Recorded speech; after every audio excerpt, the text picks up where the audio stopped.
Principles of variations.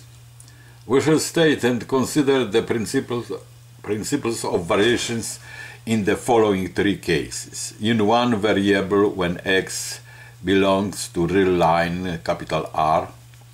In two variables, when x is a point of the plane capital R2. And in general case, when x equals x1, x2, xn belongs to the real space capital Rn. Variational problem in the real line capital R when n equals 1. Let us consider the following functional. F of u equals integral from a to b of the given function g of three arguments x, u, and derivative of u, where this given function of three arguments x, q, r is given for x in the interval a, b, and qr from minus to plus infinity. Q corresponds to u, r corresponds to the derivative. Variational principle. Find a function u in the convex set C2 phi on AB of all twice continuously differentiable functions in the closed interval AB, which satisfies the condition.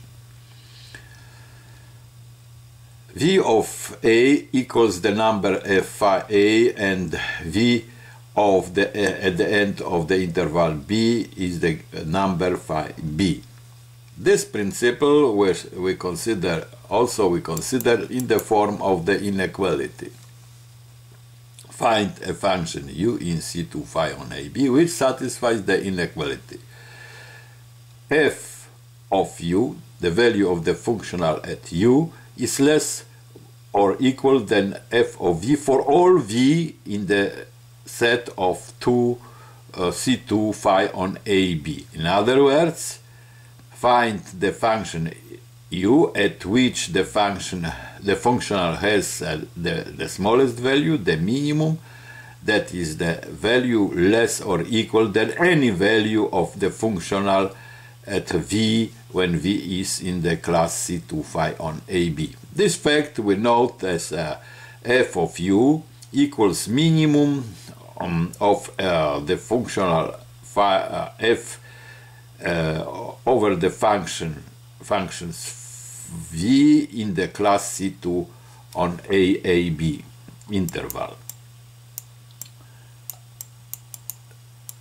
The Euler-Lagrange equation.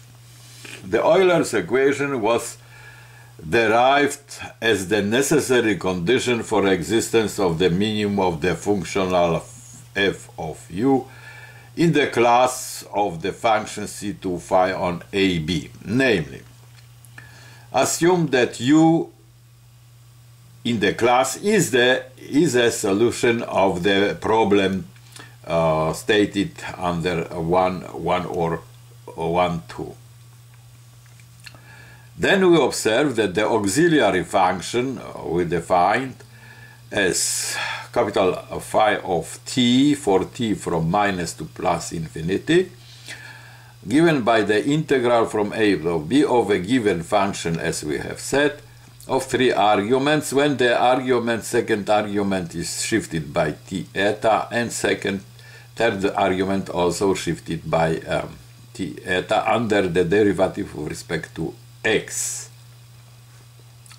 This auxiliary function we consider for all eta in C2 0, for all test functions in C2 0 on AB. We observe that the auxiliary function attains minimum at the point t equals 0. That is, phi of 0 equals f of u. By assumption, f of u is the smallest value over all the class of functions C2 phi. So that this value of the functional for t equals 0, the f of 0, it becomes f of u, and that integral the g function of x u, and derivative of u is if t is 0. The derivative at point the derivative of the auxiliary function at the point 0 is 0. This is the necessary condition for existence of minimum of this function, auxiliary function f of t. So we know that there is minimum at t equals 0, therefore the derivative at t equals 0 must be equal to 0. On another hand, we can evaluate the derivative of the auxiliary function as the derivative of composed function of 3 arguments. So that the t variable appears at second argument and the third argument. So we differentiate the function g with respect to q, with respect to the second argument here, and that argument with respect to t, which is eta. The same, we differentiate that function g with respect to third argument, which is derivative, partial derivative g dgr dr, and this argument with respect to t, then we remain with d eta dx. Then again to say q corresponds to u, r corresponds to du dx. Now we can replace this term using integration by parts. So this term we have here, and that derivative of eta we can move on the function g by integration by parts, because eta test function vanishes at the limits of the integration at a and u. Then by the formula we have minus that the integral of eta is eta, and derivative of that is the total derivative of the partial derivative with respect to x. If we substitute here, we replace this term by this, we come to that equation that eta is common factor, this and this, we have the common factor, this equals 0, as that derivative at 0 is 0. So this 0 for all test function eta. That means that integrand must be 0. That is, the expression in the square braces must be 0. This fact we note here. So this is the Euler-Lagrange-Ostrogradsky equation. This is the necessary condition for existence of the minimum of the functional. In other words, the solution u of this equation, at the solution of this equation, the functional attains its minimum. That we can write this implicit form in explicit form by the evaluating the total derivative. The total derivative, of course, is the derivative of 3 composed arguments, and then derivative with respect to r.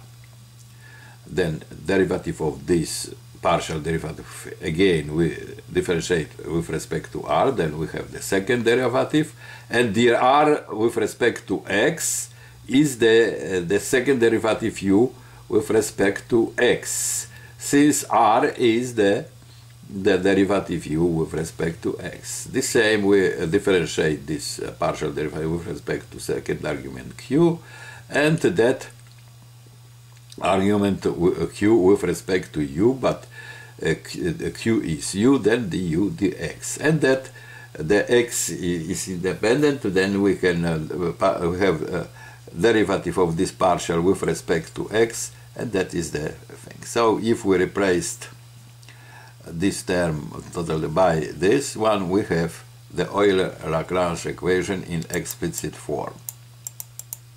Let us consider the example.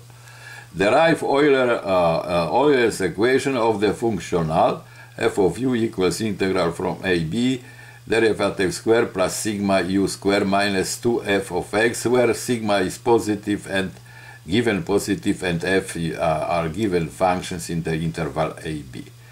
In the example, we know that the function g, which is in the original definition of the functional, this function is r square, which corresponds to this square, sigma q square, because u is q, so q square plus u again q.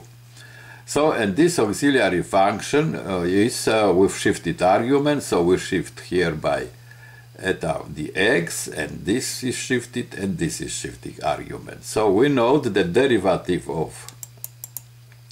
of this function will be 2, this 2 times this expression in the brace, which is this one, times that derivative with respect to t of this expression, that will be the eta dx, which is here. This differentiating by t, we have 2, this 2 sigma, and times the brace, which is here, and this expression in the brace with respect to t is eta, this eta. And here, of course, we have eta.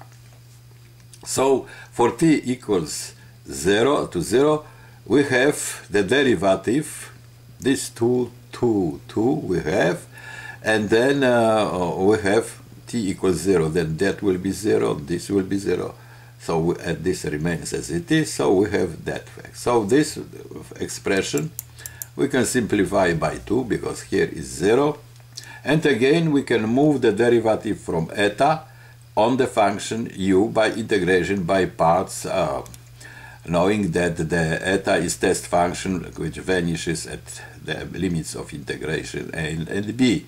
So if we do that, we take derivative from eta on u, we have dx squared, minus comes from the formula of integration by parts, sigma eta, and eta is the common factor in the case, we write here, and this is 0 for all test functions eta.